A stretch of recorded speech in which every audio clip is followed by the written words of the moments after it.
जेते प्रशंसा कले भी इतिहास पृष्ठा फाड़े असंपूर्ण रही 2003 पिला माने जहाँ करी देखी पूर्व पश्चिम उत्तर दक्षिण एवं दुईटी विपरीत शब्द को एकत्रित कर नूतन एवं पुरातन समस्त शिक्षकों को चतुर्दिगर खोजी आनी गोटे मंच एकत्रित कर 20 वर्षर व्यवधान पर 20 वर्षर व्यवधान पर आज मो पिला देखुची अतीतर स्मृति मानस पटरे धीरे धीरे उंकी मारुची। नमस्कार जय माँ तारिणी आज वीडियो को आपने स्वागत करुच्ची। आज मुझे किसी ब्लॉग आणुनी आज गोटे स्पेशल वीडियो आणुची आपण मानक मोपाई तो ये वीडियोटा सबुठ बेस्ट वीडियो। तो रविवार दिन माने 30 तारिख रविवार हाँ 30 तारिख बोधे पड़ता रविवार दिन आमर बंधु मिलन होता आ 2003 बंधु मिलन मो सांग मैंने सब करते मु तो बहुत दूर रे अच्छी हेले कि मुझे अटेंड कर पाइलिनी कि मोर पर्सनल प्रोब्लेम थिला आ बहुत तो मन दुख है बहुत सांग मान को मिस कली मुझे अटेंड कर पारे बहुत मन भी दुख है से परिवेश से सांगसाथी आ बहुत मिस कली आ से जगार बहुत किसी पुराना स्मृति अच्छी जोटा कि से जगह अच्छी लेकिन से जगह बहुत चेंज हो जाइए।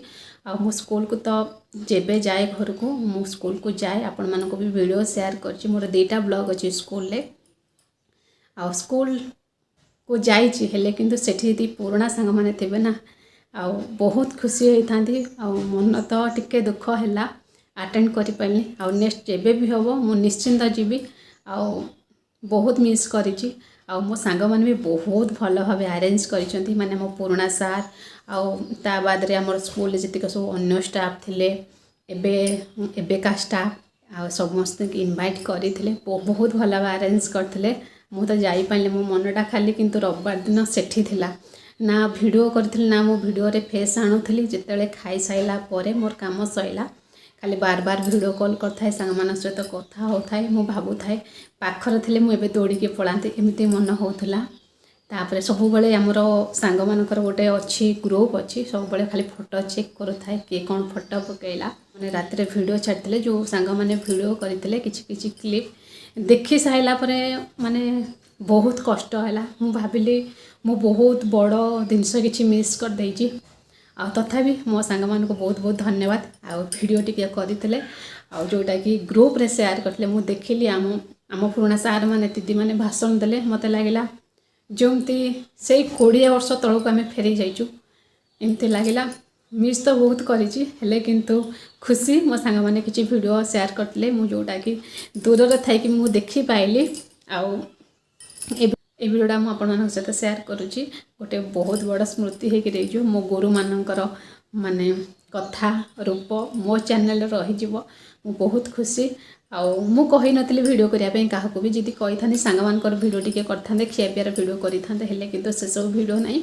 केवल आम सार दीदींकर वीडियो अच्छी मुझे सहित शेयर करी आशा करुच्ची आपण मान वीडियोटा निश्चिंत भल लगे आ को मैंने स्कूल को सांग मान को मिस करती प्लीज मते कमेंट करके जनइबे मु तो बहुत मिस करे देखिया से सुजोग आउ केबे आसुची आउ केबे एमती प्रोग्राम होउची जेबे भी मु निश्चिंत जीवी आ एथर कथा जाई पाइले बहुत मिस करिची मो सांग मानकु मो गुरु मानकु मो स्कूल समस्त मिस करिची। तो फ्रेंड्स आपण मानकु वीडियोटा शेयर कर दउची आपण मान वीडियो एंजॉय करंतु फेसबुक रे तले फॉलो कर देबे यूट्यूब रे तले सब्सक्राइब कर देबे पाखर थिबा बेल आइकन को प्रेस कर देबे जा फल कि मोर सब वीडियो आपण मानक पाखरे सहज रे पहुंची जिवो आ मु जति जाई थांती प्रॉपर वीडियो करि थांती मो सांग मानक सहित बटे चिन्हा करे देई थांती हेले आ मो सांग मानक तो वीडियो नाही आ किछि फोटो अछि मु आपण मानक तो शेयर कर दउची। दीप ज्योति जनार्दन दीप दीप ज्योति नमस्तुते शुभं करतु कल्याणं आरोग्यं सुख संपदा देशबुद्धि विनाशाय आत्मज्योति नमस्तुते आत्मज्योति प्रदीप्ताय ज्ञानज्योति नमस्तुते ज्ञान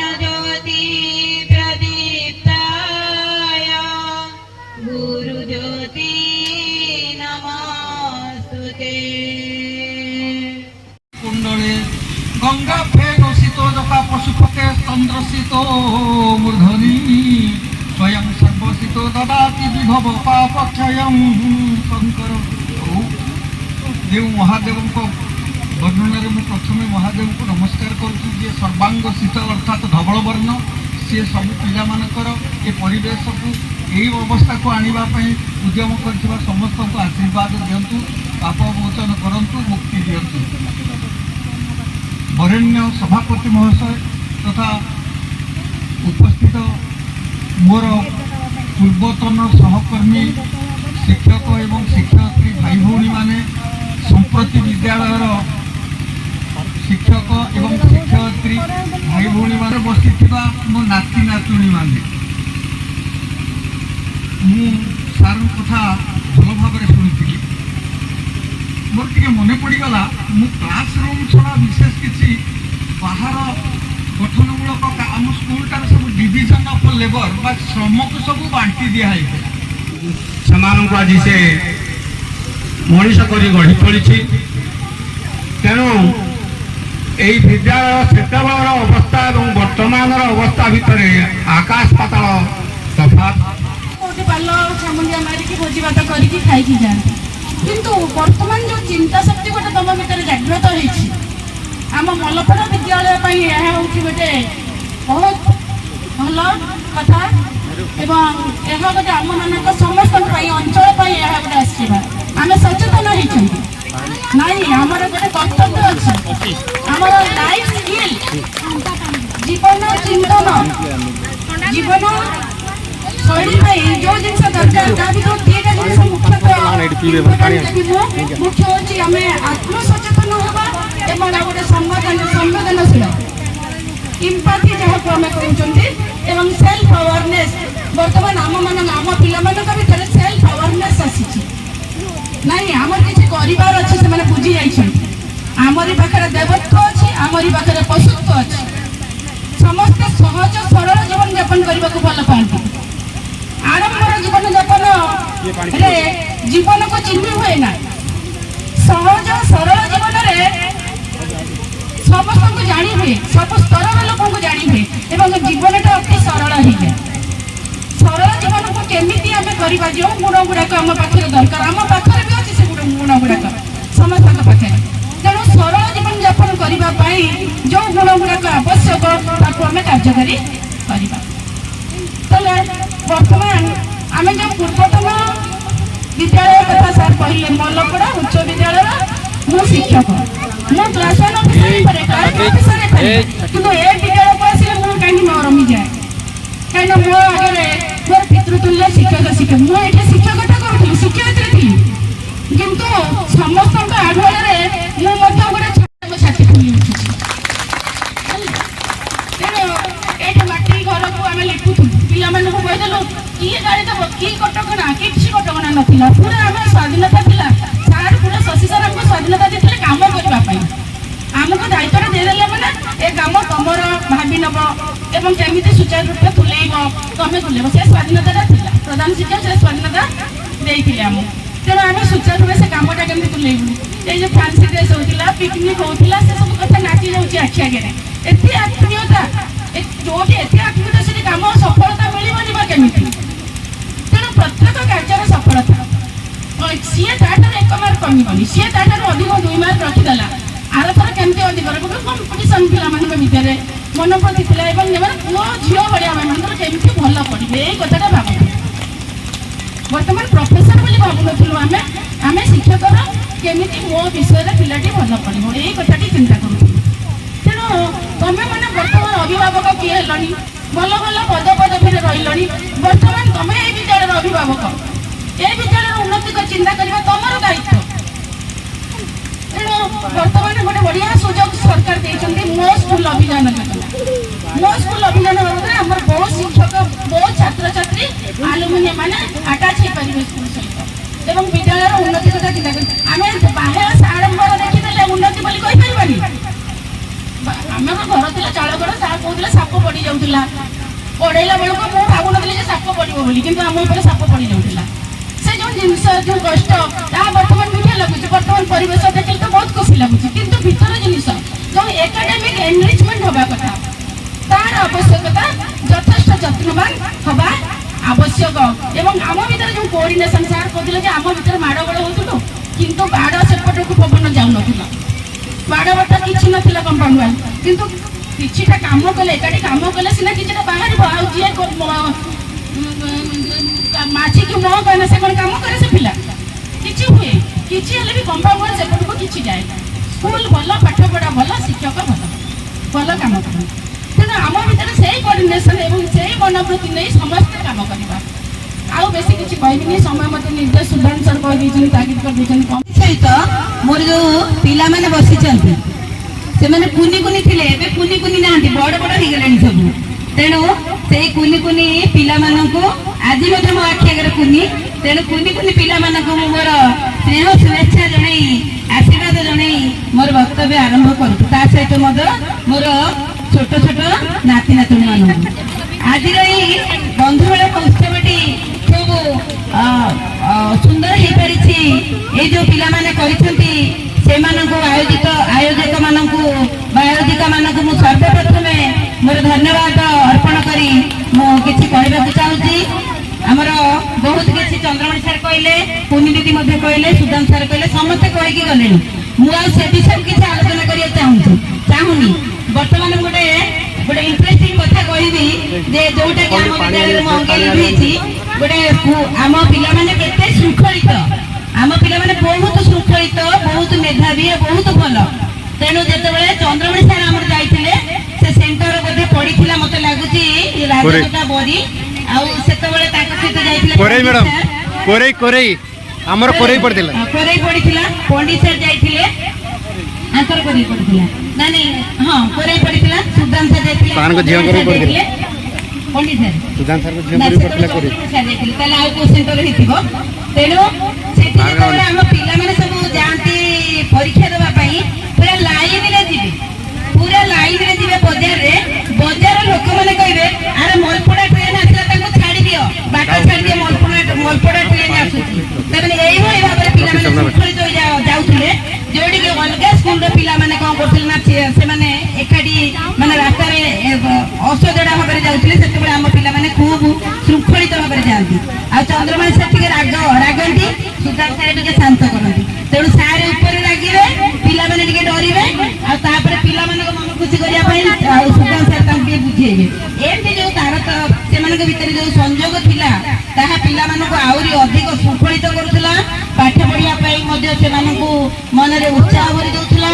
ଆଉ ମୁଁ ମଧ୍ୟ ଏଇ ସ୍କୁଲରୁ 2004 ଗଲେଣି, ବର୍ତ୍ତମାନ ମୁଁ ଆକୁ ମିଶାଇ 4ଟା ସ୍କୁଲରେ ଶିକ୍ଷକତା କରିସାରିଲେଣି। କିନ୍ତୁ ଯିଏ ପ୍ରଥମ ମଲପଡା ଉଚ୍ଚ ବିଦ୍ୟାଳୟ ହିଁ ମୋର ସବୁବେଳେ ସ୍ମୃତିରେ ରହିବ, ମେମୋରେବଲ ହେଇ ରହିବ। ଏଇ ପିଲାମାନଙ୍କ ଭଳି ଯୋଉ ଶୃଙ୍ଖଳା, ଭକ୍ତି ଆଉ ଭଲ ପାଇବା ସେଟା ଅନ୍ୟ କୋଉଠି ମିଳୁନି। ଆଉ ଶଶୀ ସାର୍ଙ୍କ ଠାରୁ ଆମେ ଯୋଉ ସବୁ ଦିଗ୍ଦର୍ଶନ ପାଇଥିଲୁ ତାହାକୁ କାର୍ଯ୍ୟକାରୀ କରି ମୁଁ ଦେଖୁଛି ମୁଁ କୌଣସି ସ୍କୁଲରେ ମଧ୍ୟ ଅସୁବିଧାର ସମ୍ମୁଖୀନ ହଉନି ଏବଂ ସମସ୍ତଙ୍କ ଠାରୁ ପ୍ରଶଂସାର ପାତ୍ରୀ ହେଇପାରୁଛି। ତେଣୁ ଏଇ ଯୋଉ ଆମ ଭିତରେ ଯୋଉ ଆତ୍ମୀୟତା ଥିଲା, ଯୋଉ ଏକାଗ୍ରତା ଥିଲା ଏବଂ ବଡ ସ୍ଥାନ ଯେ ସେ ପ୍ରାଇମେରୀ ଟିଚର, ମୁଁ ହାଇସ୍କୁଲ ଟିଚର, ଏଇ ତାରତମ୍ୟଟା ଆଦୌ ରହିବା ଉଚିତ ନୁହଁ। ଆମେ ସମସ୍ତେ ଶିକ୍ଷକ ଶିକ୍ଷୟିତ୍ରୀ, ଆଉ ଏ ଛାତ୍ରଛାତ୍ରୀ ମାନେ ହଉଛନ୍ତି ଆମର ପିଲା। ତେଣୁ ଆମେ ସେମାନଙ୍କୁ ଭଲ ମଣିଷ ଭାବରେ ଗଢି ତୋଳିବା ପାଇଁ ଉଦ୍ୟମ କରିବା। ଯେମିତି ଗୋଟେ ଯଦି ବିଦ୍ୟାଳୟ ଗୋଟେ ଫୁଲ ବଗିଚା ହୁଏ, ତାହେଲେ ଆମେ ମାନେ ଶିକ୍ଷକ ମାନେ ହଉଛନ୍ତି ତାର ମାଳି ଏବଂ ପିଲାମାନେ ହଉଛନ୍ତି ଛୋଟ ଛୋଟ ଚାରା ଗଛ। এই ଚାରା ଗଛକୁ ଆମେ କିଭଳି ଭାବରେ ଗୋଟେ ଉନ୍ନତ ବା ପରିଣତ ବୃକ୍ଷରେ, ଉନ୍ନତ ମାନର ବୃକ୍ଷରେ ପରିଣତ କରିପାରିବା, ସେଇ ଚେଷ୍ଟା ଗୋଟେ ଶିକ୍ଷକ ମନରେ ରହିବା ଉଚିତ। ଯଦି ଆମ ଭିତରେ ଶୃଙ୍ଖଳା ନ ରହେ, ଆମ ଭିତରେ ଏକତ୍ୱ ନ ରହେ, ତାହେଲେ ପିଲାମାନେ ଆମଠୁ କିଛି ଶିଖିପାରିବେ ନାହିଁ। ବର୍ତ୍ତମାନ ଶିକ୍ଷକର ଧର୍ମ ହେଉଛି ଯେ ସମସ୍ତଙ୍କୁ ଏକ ଦୃଷ୍ଟିରେ ଦେଖିବା ଏବଂ ନିଜେ ଶୃଙ୍ଖଳିତ ଭାବରେ ବିଦ୍ୟାଳୟକୁ ପରିଚାଳନା କରିବା। ତେଣୁ ସେଇ ମନୋଭାବଟା ସବୁବେଳେ ରହିବା ଦରକାର। Old is gold.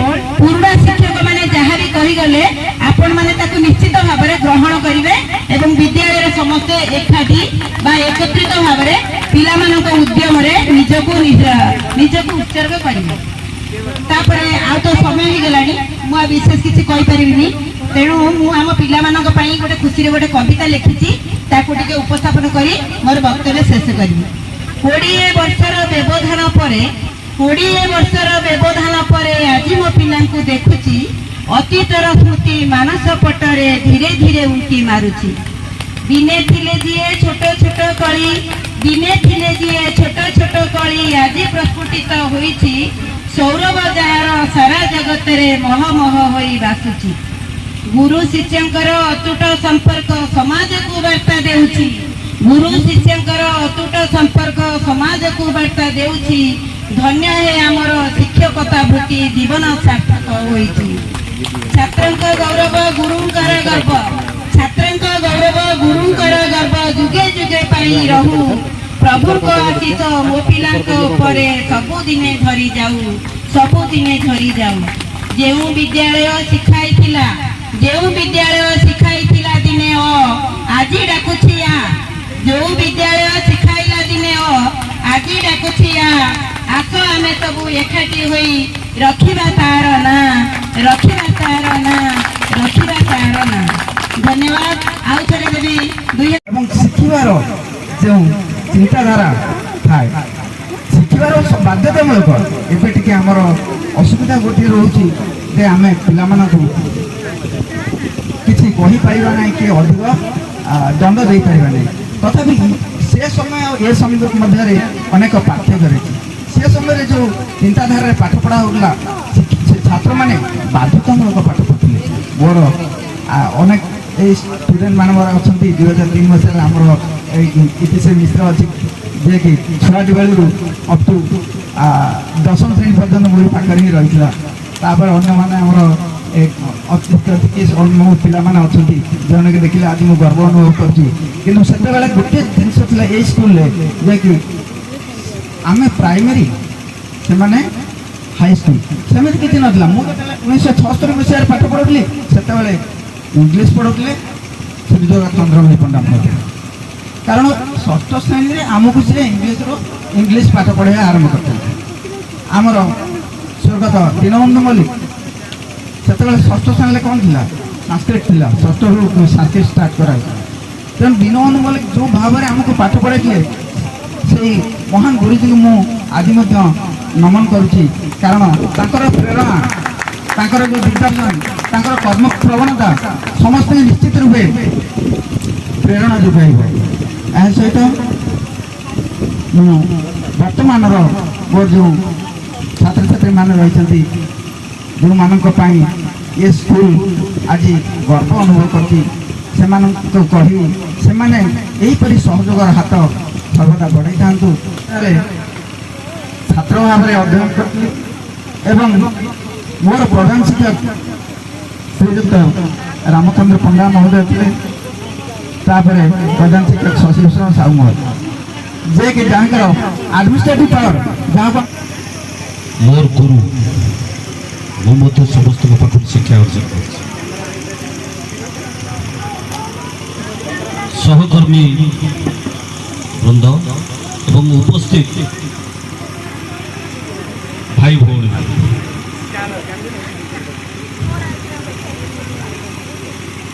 ପ୍ରାୟ ସମସ୍ତଙ୍କ ସହିତ ମୁଁ କାମ କରିଛି। 2007 ମସିହାରେ ମୁଁ ଏଠି ଯୋଗଦାନ କଲି। ମୁଁ ବି ଏଠି ମାଟି କାନ୍ଥ ଦେଖିଛି, ମୁଁ ଏଠି କର୍ଗେଟ ଘର ଦେଖିଛି, ମୁଁ ବି ଚିତି ସାପ ପଡ଼ିବା ଦେଖିଛି, ମୁଁ ବି ଏ କାନ୍ଥରେ ଫଟା ବ୍ଲାକ୍ ବୋର୍ଡରେ ପାଠ ପଢ଼େଇଛି। ଆତ୍ମୀୟତା ଆପଣମାନଙ୍କୁ ଆଜି ଡାକି ଆଣିଛି ଏଇ ସ୍କୁଲ। ପ୍ରଥମ ଥର ପାଇଁ ଆମେ ଫେରୱେଲ ମିଟିଂଟିଏ କଲେକ୍ସନ କରିଥିଲୁ, ସବୁ ସାର୍ ମାନଙ୍କୁ ଇନଭାଇଟ୍ କରିଥିଲୁ। ମୁଁ ଆଶ୍ଚର୍ଯ୍ୟ ହେଇଥିଲି, ଏ ଶିକ୍ଷକମାନେ ଏଇ ଅବନୀ ଦୋକାନ ପାଖରେ ଥିବା ବରଗଛକୁ ଆସିକି ପ୍ରଥମେ ମୁଣ୍ଡିଆ ମାରିଥିଲେ ଏବଂ କହିଥିଲେ ଇଏ ହେଉଛି ଆମର ଏନ୍ତୁଡ଼ିଶାଳ। ତାପରେ ସମସ୍ତ ଶିକ୍ଷକ ଏକ ସାଙ୍ଗରେ ତାଙ୍କ ପଞ୍ଚବଟୀ ପରିଦର୍ଶନ କରିବାକୁ ଆସିଥିଲେ। ଆପଣମାନଙ୍କର ସମସ୍ତ ପ୍ରାୟ ମନେ ଥିବ ପଞ୍ଚବଟୀ। ସୁନ୍ଦର ସୁନ୍ଦର ପରିବେଶ ଥିଲା, ଫୁଲ ଗଛ ପରିବେଶ ସବୁ ଥିଲା, କିନ୍ତୁ ମାଟି ଘର ଥିଲା। ଆଜି କିନ୍ତୁ ମାଟି ଘର ପରିବର୍ତ୍ତିତ ହୋଇ କୋଠା ଘର ହେଇଛି, ପରିବେଶ ବୃଦ୍ଧି ହେଇଛି, କିନ୍ତୁ ସେ ସୁନ୍ଦରତା ଆଉ ମିଳିବ ବୋଲି ଆମେ ଆଶା ରଖିବା, କିନ୍ତୁ କାହିଁ ମତେ ଦେଖାଯାଉନି। ସେଇ ଯୋଉ ଫୁଲ ଗଛ, ସେଇ ସୁନ୍ଦର ପରିବେଶ ଆପଣମାନଙ୍କର ସହଯୋଗରେ ପୁରାତନ ଛାତ୍ର ସବୁ ଦିଗରୁ ସମସ୍ତେ ଟଚଅପ୍ରେ କରିଛନ୍ତି। ଯେତେ ପ୍ରଶଂସା କଲେ ବି ଇତିହାସର ପୃଷ୍ଠା ଫାଳେ ଅସମ୍ପୂର୍ଣ୍ଣ ରହିଯିବ।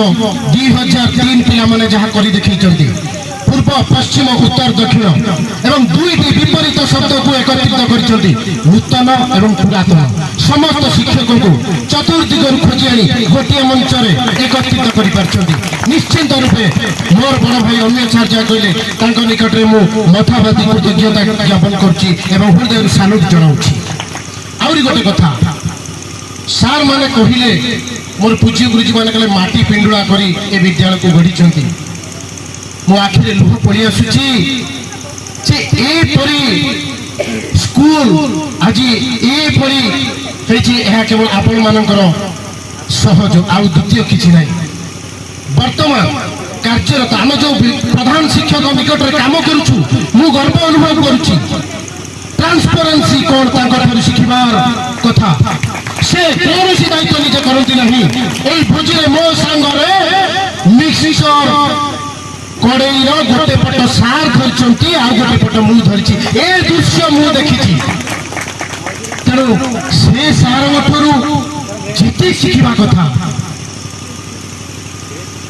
ଶିଖି ମାନେ ଲୁହାକୁ ସେ ଶାଣିତ କରୁଛନ୍ତି ଏବଂ ରାଗ ଅଭିମାନ ବୋଧେ ତାଙ୍କ ମନ ଭିତରେ କିଛି ନାହିଁ। ମୁଁ ଛୋଟିଆ ପିଲାଟିଏ, ବହୁତ ଥର ତାଙ୍କୁ ନଉଟେଇ କହିଦେଇଛି ଏବଂ ଘରେ ଯାଇ ଭାବିଛି। ଭାବିବା ପରେ ଫୋନ୍ ରିଙ୍ଗ ଆସେ, ଦେଖେ ମୋର ପ୍ରିୟ ପ୍ରଧାନ ଶିକ୍ଷକ ଫୋନ୍ କରିଛନ୍ତି, ସାର୍ ଆଜି କାହିଁକି ଉତ୍ତେଜିତ ହେଲେ, କ'ଣ ହେଇଥିଲା କାରଣ କାହିଁକି? ଏଭଳିଆ ପ୍ରଧାନ ଶିକ୍ଷକକୁ ପାଇ ତାଙ୍କ ଅଣ୍ଡରରେ କାର୍ଯ୍ୟ ଶିଖିବା ନିଜକୁ ମୁଁ ଗୌରବ ଅନୁଭବ କରୁଛି। ଯୋଉପରି ମୂଳ ଶିକ୍ଷକ ଏ ସ୍କୁଲ ଦେଇଥିଲା, ମାଟି ପିଣ୍ଡୁଳା କରିକି ସ୍କୁଲ ଗଢ଼ିଛନ୍ତି, ବର୍ତ୍ତମାନ ମଧ୍ୟ ତାର ଦଧିନଉତି ମାରିବାର ସମୟ ଆମ ପ୍ରଧାନ ଶିକ୍ଷକ ଆମ କତିରେ ଅଛନ୍ତି। କେବଳ ଆପଣ ମାନଙ୍କର ସହଯୋଗ ନିଶ୍ଚିନ୍ତ। ତୁମ ଭିତରେ ମୋର ପୂଜ୍ୟ ଗୁରୁଜୀ ଯାହା କହିଲେ, ଗୋଟେ ଭଲ ବଗିଚାର ଯେଭଳି ଯତ୍ନ ନେଇଥାଏ ଏବଂ ତାରି ହାତରେ ସୃଷ୍ଟି ହୋଇଥିବା ସେଇ ଫୁଲ କଳିକାଟି ସୁଶୋଭିତ ହୋଇ ଏ ଅଞ୍ଚଳକୁ ସୁଶୋଭିତ କରିଥାଏ, ସୁଗନ୍ଧିତ କରିଥାଏ, ଠିକ୍ ସେଇଭଳି ସେଇ ସାର୍ ମାନଙ୍କର ଉଦ୍ୟମରେ 1974 ମସିହା ଠାରୁ ପ୍ରତିଷ୍ଠିତ ହୋଇଥିବା ଏ ବିଦ୍ୟାଳୟ କ୍ରମେ ବ୍ୟାଚ୍ ବାଇ ବ୍ୟାଚ୍ ଅନେକ ପିଲାଙ୍କୁ ବିଦାୟ ଦେଇଛି ଏବଂ ସେ ପିଲାମାନଙ୍କୁ ଯେଉଁ ଶିକ୍ଷା ଦେଇଛନ୍ତି, ଖାଲି ଶିକ୍ଷା ନୁହଁ, ଚରିତ୍ର ଗଠନର ମୁଖ୍ୟ ଲକ୍ଷ୍ୟ ଥିଲା, ତା ସହିତ ଜୀବନ ବୃତ୍ତି ପାଇଁ ଯେଉଁ ଶିକ୍ଷାର ଆବଶ୍ୟକ ତାହା ମଧ୍ୟ ଦେଇଥିଲା। ଶୃଙ୍ଖଳିତ ଭଦ୍ରତା ସବୁ ଶିକ୍ଷା ଏ ସାର୍ ମାନଙ୍କରେ ଭରି ରହିଥିଲା, ଯାହାଫଳରେ କି ତାଙ୍କ ପିଲା ସେ ଯେଉଁ ସାର୍ କହୁଥିଲେ ମାଟି ପିଣ୍ଡୁଳାରେ ହେଇଥିବା ପିଲା, ସେ ଆଜି ଦେଖାଇ ଦେଇ ପାରିଛନ୍ତି, କୋଉ କୋଉ ସ୍ଥାନରେ ପହଞ୍ଚି ପାରିଛନ୍ତି। ସେମାନଙ୍କ ନାଁ ସେ ଅଞ୍ଚଳର ଏ ସ୍କୁଲର ସେ ସାର୍ମାନଙ୍କ ନାଁ ସୁନାଖାରେ ଲିପିବଦ୍ଧ କରିପାରିଛନ୍ତି। ସେଇଥିପାଇଁ ସେମାନଙ୍କୁ ଧନ୍ୟବାଦ ଏବଂ ପ୍ରଥମେ ମୁଁ ସେଇ ସାର୍ମାନଙ୍କୁ ଆଉ ଥରେ କୋଟି ପ୍ରଣାମ ଜଣାଉଛି, ଯେଉଁମାନେ କି ଅକ୍ଳାନ୍ତ ପରିଶ୍ରମ କରି ବିନା ଅର୍ଥରେ, ଚନ୍ଦ୍ରଣୀ ସାର୍ କୁହନ୍ତି, ମୁଁ ବ୍ରାହ୍ମଣ ଛୁଆ, ଏ ପୋଖରୀକି ମୁଁ ମାନେ ଜିତି ଯାତ୍ରା ପୋଖରୀକି ମୁଁ ପହଞ୍ଚିଛି ଗୋଟେ ପଦ୍ମ ଫୁଲ ଥିବା ସମୟରେ ମୋର ମନେ ଅଛି। ମାନେ ମୁଁ 2004 ମସିହାରେ ଆସିଲା ବେଳରୁ ଏ ସାର୍ ମାନଙ୍କର ସବୁ ଅତୀତ କଥା ଶୁଣିଛି। ଏ କୁନି ମ୍ୟାଡାମ ଅଛନ୍ତି, ଭାରତ ମ୍ୟାଡାମ ତାଙ୍କ ଏଗ୍ନେଷ୍ଟରେ ମୁଁ ଆସିଛି, କୁନି ମ୍ୟାଡାମ ସହିତ ମଧ୍ୟ ମୁଁ କାମ କରିଛି। ଆଉ କ'ଣ କହିବି, ସେ ଯାହା ହଉ এইভাবে গোটিয়ে পরে গোটিয়ে ব্যাচ আসন্তু, তাଙ୍କ স্কুলକୁ মনে ପକାନ୍ତୁ, ସେମାନଙ୍କର ପୁରୁଣା ଅଭୁଲା ସ୍ମୃତିକୁ ସାଉଁଟନ୍ତୁ, ସେମାନଙ୍କର ଅତୀତର ସେ ଗୁରୁଜୀ ଗୁରୁବାମାନଙ୍କର ଦର୍ଶନ ଲାଭ କରନ୍ତୁ। କାରଣ ସେଇମାନେ ମୁଁ ଭାବୁଛି ବାପା ମା ଏବଂ ଗୁରୁ ଇଏ ହେଉଛନ୍ତି ତ୍ରି ଦେବତା, ବ୍ରହ୍ମା ବିଷ୍ଣୁ ମହେଶ୍ୱର। ଯାଉ ଭଗବାନ ତାଙ୍କ ହୃଦୟରେ ସଦ୍ବୁଦ୍ଧି ଦେଇଛନ୍ତି, ସେମାନେ